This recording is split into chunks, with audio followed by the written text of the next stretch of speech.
ऐतिहासिक अशी म्हणली जाणाऱ्या कर्जमाफीवर आमचे मित्र प्रवीण दरेकरांनी प्रस्ताव दिलेला आहे.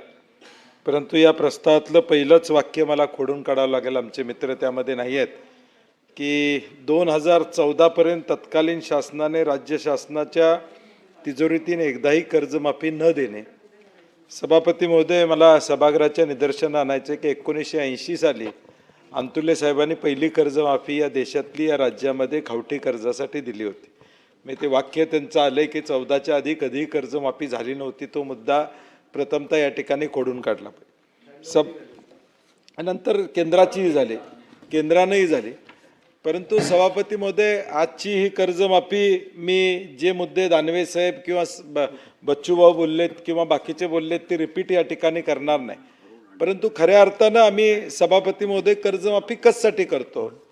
मुळात हे देणगी द्यायचा उद्देश आहे का तो शेतकरी अडचणीत आला म्हणून आम्ही कर्जमाफीचा निर्णय घेतो? आम्ही ज्यावेळी शासन म्हणून कर्जमाफीचा निर्णय सभापती महोदय घेतो त्यावेळी गेल्या 7 खरीपाचा आणि 7 सीझनचा आपण अंदाज घेतला तर कायमपणे अवकाळी असू दे, उत्पादन घटणे असू दे, अतिवृष्टी असू दे, यामुळे गेले 5-6 वर्षामध्ये शेतकरी अडचणीत आलेला. ज्यावेळी कर्जमाफीची मागणी सभापतीमध्ये होते त्यावेळी ती देणगी म्हणून होत नाही किंवा त्याला काहीतरी शेतकऱ्याला आता जेवण भरलेलं आहे, पोट भरलेलं आणि डेझर्ट पाहिजे म्हणून त्या ठिकाणी कर्जमाफी होत नाही. मुळात तो आर्थिकदृष्ट्या अडचणीत आलेला असतो आणि म्हणून त्यावेळी कर्जमाफी व्हावी अशा पद्धतीची भावना त्या ठिकाणी असते. परंतु दुर्दैवानं आज जी काय कर्जमाफी या ठिकाणी जाहीर झाली ती प्रत्यक्षरित्या किती लोकांना या ठिकाणी पोचणार आहे ती आकडेवारी निश्चित झाल्यानंतर दानवे साहेब लक्षात येईल की नेमकं किती लोकांना याचा लाभ मिळाला. मागचं प्रामाणिक भरणाऱ्यांचा विषय वेगळा आहे.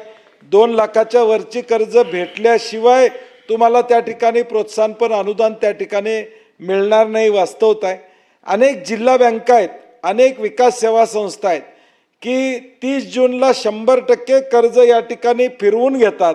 हे पश्चिम महाराष्ट्रामध्ये गोरेसाहेब आपल्या सगळ्या बँका सातारा, सांगली, कोल्हापूर सगळीकडे बघितलं तर आपण नवं जुनं करतो त्याला तर याचा फायदा निश्चितपणे या ठिकाणी मिळणार.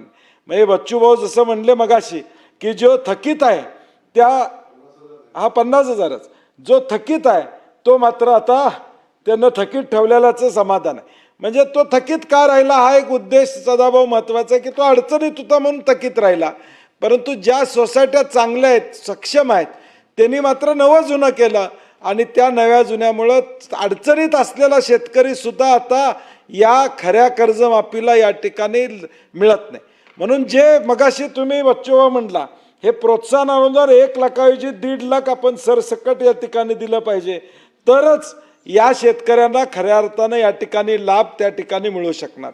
19चा विषय आपण त्या ठिकाणी मांडला, तोही अडचणीचा उद्याच्या भविष्यकाळात त्या ठिकाणी ठरणार आहे. त्याचा सरकारनं या ठिकाणी विचार करणं गरजेचं आहे. कारण की 2019 मध्ये 12,71,000 शेतकऱ्यांना त्या ठिकाणी 50,000 रुपयेच्या मर्यादेचा विषय त्या ठिकाणी घालण्यात आलेला आहे. आणि म्हणून माझं म्हणणं सभापती महोदय एक आहे की मुळात सरकारनं धोरण ठरवलं पाहिजे. ही मी सातत्यानं म्हणतो ही देणगी आहे का मदत आहे? ही मदत असेल तर तुमच्या अटीलाही लागल्या पाहिजेत. मदत तुम्ही म्हणतात, तुम्ही शेतकऱ्याला तुम्ही RBIला काय सांगणार आहे? तुम्ही या ठिकाणी ज्यावेळी तुम्ही बजेट मंजूर करता त्यावेळी काय सांगता की शेतकरी अडचणीत आहे म्हणून त्याला आम्ही कर्जमाफी त्या ठिकाणी देतो.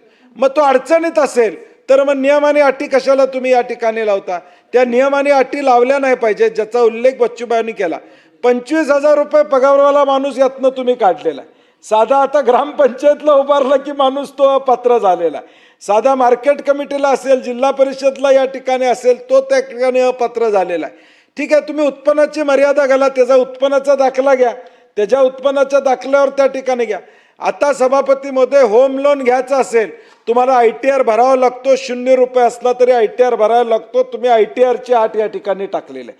त्यामध्ये लाखो हजारो लोकांना यामुळं या गोष्टीतून अपात्र होणार.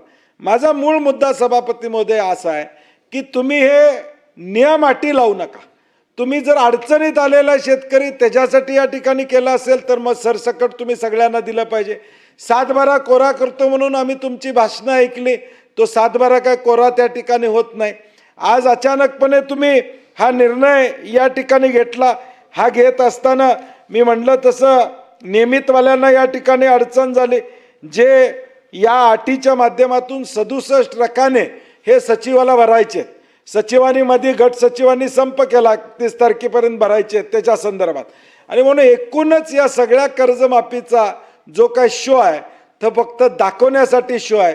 आणि जर हे एकदम व्यवस्थित कर्जमाफी असं आपल्याला म्हणायचं असेल तर मग या जूनमध्ये 3 कमिट्या सरकारनं का नेमल्या या कर्जमाफीतल्या त्रुटी दूर करण्यासाठी? 3 समित्या नेमल्या की या कर्जमाफीतल्या त्रुटी दूर करण्यासाठी. मग तुमची कर्जमाफी फुल प्रूफ आहे तर या 3 कमिट्या नेमण्याची आवश्यकता या ठिकाणी काय होती? एका बाजूला अवकाळीचे पैसे तुम्ही अजून आम्हाला त्या ठिकाणी शेतकऱ्याला दिलेले नाहीत. आंबा उत्पादकाचा मोर्चा आला, 22,000 रुपये तुम्ही तटपंजी मदत देण्याची भूमिका या ठिकाणी स्वीकारलेली आहे. एका झाडाला 1,000-1,200 रुपये त्या ठिकाणी मिळतात अशी अवस्था त्या ठिकाणी. खताचे दर वाढलेले आहेत. या सगळ्या परिस्थितीमध्ये मग कांदा उत्पादक असू दे, आमचा काजू उत्पादक असू दे किंवा आमचा ऊस उत्पादक असू दे किंवा खरीपाचा सगळा उत्पादक असू दे, हा सगळा या विषयामध्ये अडचणीत आलेला आहे. दुसरं यामध्ये फ्लोरिकल्चर आणि हॉर्टिकल्चर असू दे, ग्रीन हाऊसेस, अशी जी ग्रीन हाऊसेस आणि हे धरलेलं नाही अशी माझी माहिती. तुम्ही माहिती घ्या, कारण की शेवटी ते शेतकरी आहेत, त्यांनी कर्ज लाख 5-5, 10-10 लाख रुपये कर्ज या ग्रीन हाऊसेसमधून काढलेलं आहे. त्यांनाही यामधला दिलासा त्या ठिकाणी मिळणं या ठिकाणी गरजेचं आहे. आणि म्हणून सरकार किती आपली पाठ थोपटून घेत असलं तरी प्रत्यक्ष ज्यावेळी शेतकऱ्याला लाभ मिळेल त्यावेळीच खरं कळेल की नेमकं शेतकऱ्याला याचा फायदा किती प्रमाणात त्या ठिकाणी झालेला आहे. बँकांची कर्ज फेडायसाठी हा त्या ठिकाणी कर्जमाफी आहे का शेतकऱ्याला खऱ्या अर्थानं मदत करण्यासाठी हे कर्जमाफी आहे? आणि मग सत्ता कुणाची असू दे, धोरण शासनाचं काय पाहिजे की अडचणीत असलेल्या शेतकऱ्याला आम्ही मदत करतोय. मग त्यात अटी शर्ती असतं का? मग हा शेजारच्या बांधावरचा अडचणीत आहे का नाही? तो जिल्हा परिषदचा सदस्य आहे, ग्रामपंचायतचा सदस्य आहे, 25,000 रुपयाचा पगार आहे, मग त्याचं उत्पन्न घटलं का नाही? त्याचं उत्पन्नही घटलेलं आहे. मग तुम्ही त्याला बाजूला कसा काढू शकता? तुम्ही त्याला वेगळा या ठिकाणी कसा करू शकता? तुम्ही करायचं असेल, ज्यावेळी शेतकरी ही व्याख्या तुम्ही वापरता त्यावेळी शेतकरी ही व्याख्या निश्चितपणे त्या ठिकाणी असली. त्या विषयातलं त्याचं उत्पन्न घटलेलं आहे म्हणून तुम्ही मदतीचा हात तुम्ही देताय, देणगी देत नाही. तर मदतीचा हात देताना ही आकडेवारीचा खेळ आणि ह्या नियमांमुळं ही खऱ्या अर्थानं मदत सभापती महोदय ही शेतकऱ्यांच्या पुढे या ठिकाणी पोचणार नाही. आणि ती पोचवायची असेल तर मला वाटतंय या सगळ्या अटी शर्तीचा फेरविचार केला पाहिजे. समिती नेमलेल्या मुख्यमंत्र्यांनी त्या समितीच्या माध्यमातून या अटी शर्तीचा फेरविचार या ठिकाणी सरकारनं करावा अशी माझी अपेक्षा आहे.